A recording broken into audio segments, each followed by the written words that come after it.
مسوڑوں سے خون آنے کی ایک بڑی وجہ مسوڑوں کی سوزش ہے۔ مسوڑوں کی سوزش دانتوں کے گرد پلاک جمع ہونے کی وجہ سے ہوتی ہے۔ یہ آپ کے منہ کے اندر بہت سے بیکٹیریا گھر کر جاتے ہیں اور ان بیکٹیریا کی وجہ سے دانتوں کے ارد گرد ایک لیسدار سی تہ جم جاتی ہے جسے ڈینٹل پلاک کہتے ہیں۔ عام اور صحت مند مسوڑوں کا رنگ گلابی ہوتا ہے اور وہ دانتوں سے مضبوطی سے جڑے ہوتے ہیں۔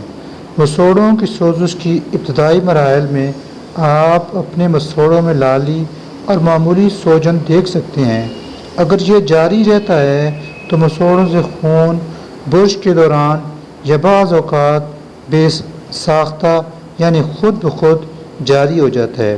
اگر علاج نہ کیا جائے تو آخری مرحلے میں مسوڑوں کی سوزش ایک دوسری بیماری پیریڈونٹائٹس میں تبدیل ہو جاتی ہے۔